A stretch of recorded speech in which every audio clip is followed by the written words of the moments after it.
Mais l'une des questions les plus dérangeantes de la Bible se trouve dans Matthieu chapitre 11. Ce qui est si troublant n'est pas nécessairement le contenu de la question, mais qui l'a posée. Dans Matthieu chapitre 11, une question a été posée à Jésus, et ce, juste au verset 4. Ou... En fait, je veux vous lire au verset 3. « Es-tu celui qui doit venir, ou doit-on attendre un autre ?» Cette question ne me dérangeait pas si elle venait de Nicodème. C'était un chef religieux qui est venu voir Jésus la nuit de peur d'être exclu de la synagogue. Et il voulait comprendre ce qu'était la nouvelle naissance. Cela ne me dérangeait pas, tant si ce message venait de la femme prise en flagrant délit d'adultère, de la Samaritaine au puits, qui ne voyait pas l'évangile de la même manière que le peuple juif. Ça ne me dérangeait pas si c'était Pierre qui parlait, il disait toujours des choses stupides. Pierre était ce gamin qu'on n'écoute pas. Ce qui rend cette question si troublante pour moi, c'est qu'elle vient de la bouche de Jean, celui qui l'a révélé, est arrivé à un point où il a commencé à douter. Es-tu vraiment l'élu? On ne peut pas dire ça, parce que tous les chrétiens au top vont commencer à nous juger dans la section des commentaires si nous le faisons. Je ne doute pas, disent-ils. C'est intéressant de constater que le disciple qui a parlé ainsi lors de la dernière scène avec Jésus est celui qui l'a nié avant que le coq ne chante.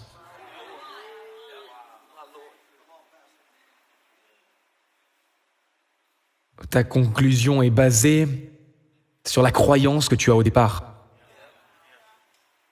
Si tu crois que la preuve de ta foi est que tu n'éprouveras jamais de doute, alors dès que tu éprouveras un doute,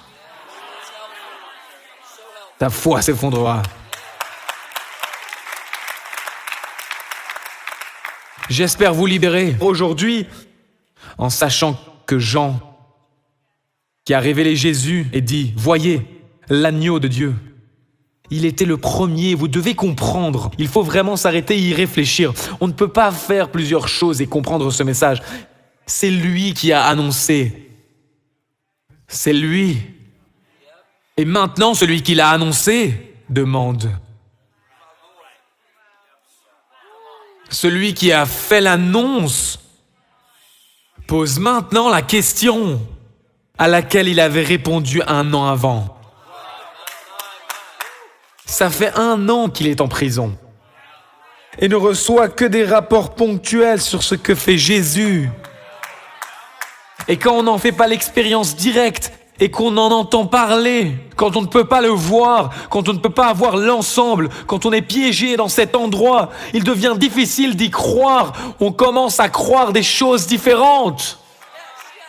Vous oubliez ce que Dieu vous a montré dans l'esprit et vous essayez de le comprendre dans votre esprit. Attendez un peu. Jean dit qu'il allait juger par le feu.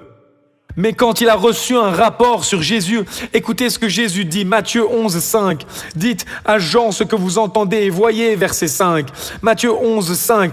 Dites à Jean ce que vous entendez et voyez. Les aveugles voient, les boiteux marchent, les lépreux sont purifiés, les sourds entendent, les morts ressuscités. La bonne nouvelle est annoncée aux pauvres. Mais Jean ne s'attendait pas à ça, il voulait un jugement. Il veut donc savoir, est-ce que c'est toi? Quand vous croyez que Dieu est d'une nature et qu'il a l'audace de ne pas se conformer à la biographie créée par votre croyance, puis vous vivez une expérience inattendue. Je prêche maintenant, je prêche. Votre conclusion est qu'il n'est pas avec vous. Parce que la croyance que vous avez était que sa présence s'adapterait toujours à vos préférences. Donc je me suis posé la question suivante. Dans mes prières dernièrement, Dieu, quelles sont les choses que j'ai crues et qui ne sont pas vraies? On ne sait pas la différence entre la vérité et nos croyances. On pense que parce qu'on y croit, alors c'est la vérité. Je peux sauter de cette scène maintenant et atterrir sur la tête. Et je peux croire que le Seigneur me soutiendra et me briser le cou à la télévision internationale, sur Internet, pour que tous voient que la vérité se moque de mes croyances erronées. Laissez-moi vous poser une question. Quelle réponse Jésus donne-t-il à Jean? Et quelle réponse Jésus vous donne-t-il quand on arrive au moment où la vie contredit nos croyances sur ce qui est censé arriver aux gens bien, ou comment nos enfants vont devenir si on les élève d'une certaine façon, et ils ne prendront jamais de mauvaises décisions, et ils ne seront pas comme les enfants de ma sœur. Et toutes ces choses que vous croyez, mais quand vous rencontrez une vérité qui contredit votre croyance, quel est le message de Jésus? Jésus a-t-il un message pour vous? Jésus a-t-il un message pour Jean, celui qui a préparé le chemin et a dit « Il faut que je diminue », Jean 3,30, « Il faut qu'il grandisse », celui qui était prêt à le précéder, qui l'a connu dès le sein maternel. Jésus a-t-il un message pour Jean? Jésus a-t-il un message pour vous?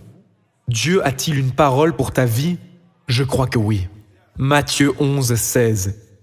Heureux celui qui ne trébuche pas à cause de moi.